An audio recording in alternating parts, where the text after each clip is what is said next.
The woman in the yard की कहानी रमाना, Daniel डेडवाइलर और उसके दो बच्चों के इर्द गिर्द घूमती है, जिनका जीवन उसके पति और बच्चों के पिता की कार दुर्घटना में मौत के बाद पूरी तरह बदल चुका है। जिस घर को उसका पति एक फिक्सर अपर के रूप में खरीद कर लाया था, अब वही घर धीरे धीरे टूटता और बिखरता जा रहा है। रमाना इतनी डिप्रेशन में होती है कि वह अपने बच्चों की देखभाल भी नहीं कर पा रही होती। इसी दौरान घर के आंगन में एक औरत ऑक्वी ओक्पोकासिली का आना सब कुछ बदल देता है। ये महिला जैसे जैसे घर के करीब आती है, रमाना के जीवन की सच्चाइयां सामने आने लगती हैं। रमाना और उसके पति के रिश्ते को एक नया नजरिया देता है। साथ ही रमाना को एक ऐसे मोड़ पर लाकर खड़ा करता है जहां उसे यह फैसला लेना होता है कि वह खुद को और अपने बच्चों को खत्म कर दे या इस टूटे बिखरे जीवन को स्वीकार कर आगे बढ़े। फिल्म की शुरुआत में हम देखते हैं कि रमाना एक फार्म हाउस में अपनी बेटी और बेटे के साथ रहती है। वह एक वीडियो देख रही होती है जिसमें उसका और उसके पति का पुराना समय दिखता है। कैसे उन्होंने इस घर को बड़े प्यार से बनाया था और हर चीज खुद संभाली थी। ये वीडियो देखकर वह बहुत उदास हो जाती है क्योंकि अब वह अकेली रह गई है। उसके पति की कार एक्सीडेंट में मौत हो चुकी है और उसी में उसकी टांग भी चली गई थी। इस हादसे ने उसे मानसिक रूप से तोड़ कर रख दिया है। रमाना अब अपने बच्चों की देखभाल भी ठीक से नहीं कर पाती। घर की हालत बहुत खराब हो चुकी है। खाना पानी बिजली सब कुछ खत्म हो चुका है। बेटा टेलर ही सारे काम करता है, लेकिन फिर भी रमाना का व्यवहार बच्चों के साथ बहुत सख्त होता है। हर दिन सुबह उठते ही रमाना एक ही बात कहती है, मुझे शक्ति दो। जब वह कमरे से बाहर आती है तो देखती है कि टेलर ने ज्यादातर काम कर दिए हैं, लेकिन घर में बहुत सी जरूरी चीजें खत्म हो चुकी हैं। इसी दौरान रमाना देखती है कि उनके घर के आंगन में कोई बैठा हुआ है, एक औरत जो काले कपड़े में लिपटी हुई है। उसे देखकर रमाना डर जाती है।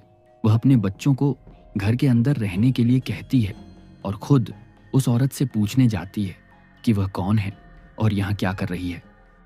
रमाना उस औरत को डराने की कोशिश करती है और कहती है, मेरा पति बस आने ही वाला है, अच्छा होगा कि तुम यहां से चली जाओ। लेकिन वह औरत जवाब देती है, तुम्हारा पति मर चुका है, वो भी एक एक्सीडेंट में, और उस हादसे में तुम्हारी ये टांग भी गई थी। रमाना ये सुनकर चौंक जाती है। अब वह औरत कहती है, वो दिन आ गया है जिसके लिए तुम मुझे बुलाया करती थी, मैं आ गई हूं। जब रमाना कुछ समझ नहीं पाती तो वह औरत अपने खून से सने हाथ दिखाती है। यह देखकर रमाना डर के मारे अपनी कार की तरफ भागती है ताकि वहां जाकर कम से कम फोन चार्ज करके पुलिस को कॉल कर सके। लेकिन अब कार भी स्टार्ट नहीं हो रही थी। डर से कांपती हुई रमाना घर वापस आ जाती है।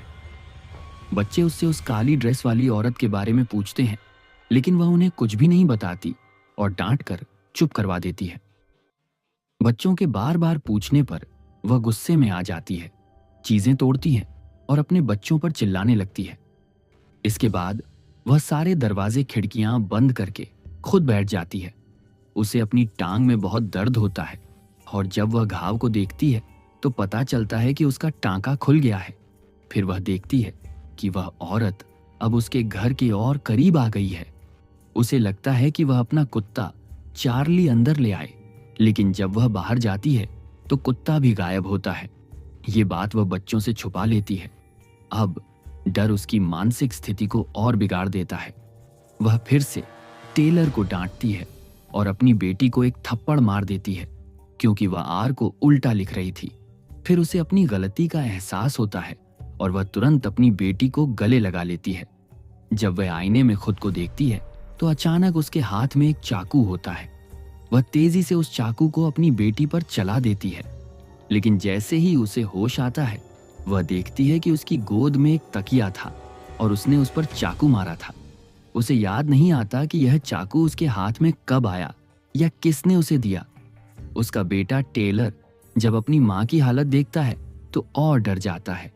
उसे अब समझ में आ जाता है कि उसकी मां मानसिक रूप से ठीक नहीं है, तो अब टेलर को इस मुसीबत से निकलने का कोई तरीका खोजना था।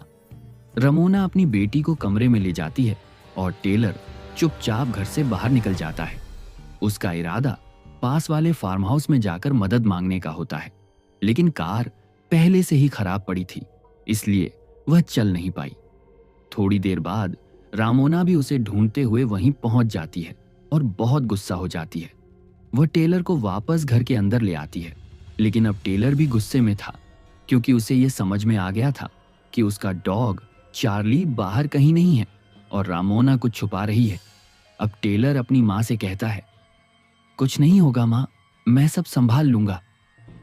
ऐसा कहकर वो गुस्से में घर के उस कमरे में चला जाता है जहां उसके पिता की चीजें रखी थीं। वहां वह एक बंदूक उठा लेता है। रामोना उसके पीछे आती है और चिल्लाती है, ये क्या कर रहे हो, बंदूक नीचे रखो। इसी दौरान हम देखते हैं कि बाहर वो काली औरत अब और भी करीब आ चुकी है। टेलर गुस्से में बंदूक लेकर बाहर चला जाता है और उस काली औरत को दिखाकर कहता है, ये मेरी प्रॉपर्टी है, फौरन यहां से निकल जाओ। लेकिन वह औरत टेलर से नहीं डरती। वह अपना घूंघट हटाती है और टेलर से कहती है, तुम्हारी मां ने तुम्हारे साथ हमेशा झूठ बोला है। फिर वह एक बहुत चौंकाने वाली सच्चाई टेलर को बता देती है और कहती है, जाओ अपनी मां से जाकर सच पूछो। अब टेलर बहुत गुस्से में घर वापस आता है और रामोना से सवाल करता है, पापा की मौत कैसे हुई? रामोना डर जाती है और गोलमोल जवाब देने लगती है। वह बताती है कि उस रात वह और डेविड एक महंगे होटल में गए थे, लेकिन असल बात यह थी कि रमाना फार्म हाउस में खुश नहीं थी। उसे वहां बहुत काम करना पड़ता था और वो इस जीवन से परेशान थी। डेविड पहले शहर में 9 से 4 वाली नौकरी करता था, लेकिन अब वो इस शांत घरेलू जीवन को अपनाना चाहता था। सभी धीरे धीरे फार्म हाउस में बस चुके थे, लेकिन रमाना को वहां अच्छा नहीं लग रहा था। वो फिर से कहीं और शिफ्ट होना चाहती थी, लेकिन डेविड इसके लिए तैयार नहीं था। इसी बात पर दोनों की बहस हो जाती है और होटल से बाहर निकल जाते हैं। अब हमें सीन में दिखाया जाता है कि उस रात गाड़ी रमाना चला रही थी। तभी उसे पीछे एक काली औरत की परछाई दिखती है। वह घबरा जाती है और कार का एक्सीडेंट हो जाता है, लेकिन उसने बच्चों से झूठ बोला था कि कार डेविड चला रहा था और इसी कारण उसकी मौत हुई। यह सच्चाई जानकर टेलर टूट जाता है। वह और ज्यादा उदास हो जाता है और अब घर में उस काली औरत का प्रभाव और बढ़ने लगता है। अब हम देखते हैं कि उस औरत की परछाई पहले से बड़ी हो चुकी है। उसकी परछाई से बचने के लिए सब अटारी एटिक में चले जाते हैं, लेकिन वहां भी वह काली औरत रमाना की बेटी को अपनी ओर खींचने लगती है। वे लोग उसे पकड़ने की कोशिश करते हैं, लेकिन वह बच्ची बहुत तेजी से खींच रही थी। तभी टेलर तेजी से जाकर उस खिड़की को बंद कर देता है, जिससे वो औरत बच्ची पर काबू पा रही थी।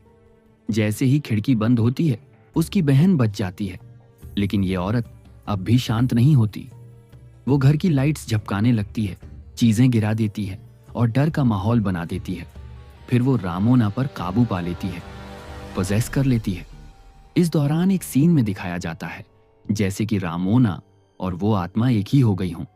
अब वह आत्मा रमाना की बेटी को गले लगाती है और फिर अचानक गायब हो जाती है।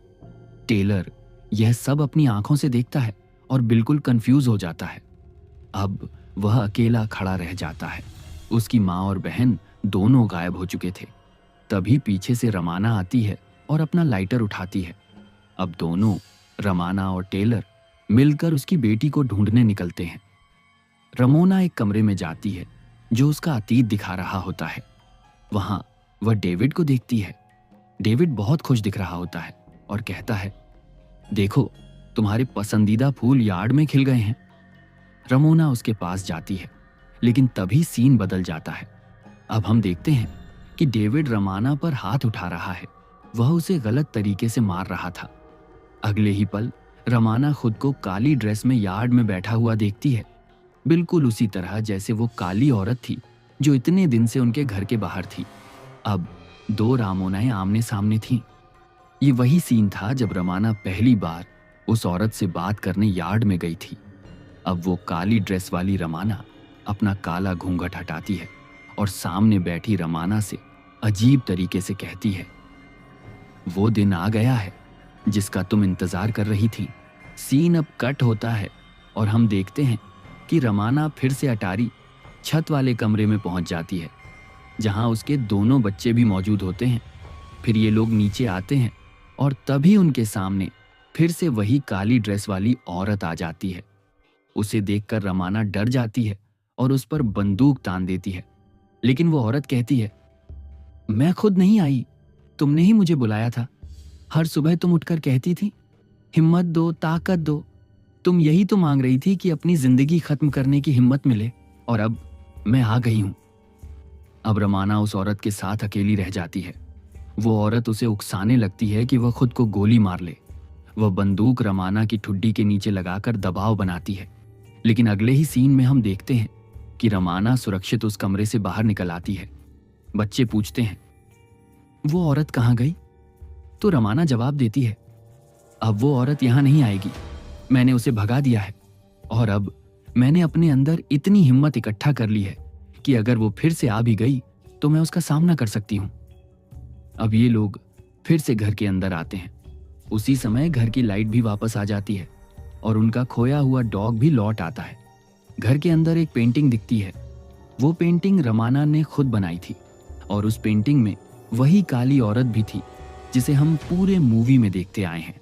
असल में वो काली औरत कोई दूसरी नहीं, रमाना की अंदर की काली सोच थी। उसकी नकारात्मकता इतनी बढ़ चुकी थी कि उसने एक रूप ले लिया था, एक ऐसा रूप जो उसके सामने, उसके परिवार के सामने एक आत्मा बनकर प्रकट हो गया। आखिरकार जब रमाना उस कमरे से बाहर आई तो वो दरअसल अपनी बुरी सोच से, अपनी नकारात्मकता से बाहर निकल चुकी थी, और इसी वजह से वो डरावनी आत्मा भी खत्म हो गई। अब सब कुछ शांत हो गया। ये लोग फिर से बस गए। मूवी यहीं पर एक पॉजिटिव एंडिंग के साथ खत्म होती है। उम्मीद है आपको ये कहानी पसंद आई होगी। अगर वीडियो अच्छा लगा हो तो कृपया चैनल को सब्सक्राइब करें, शेयर करें और कमेंट करना ना भूलें।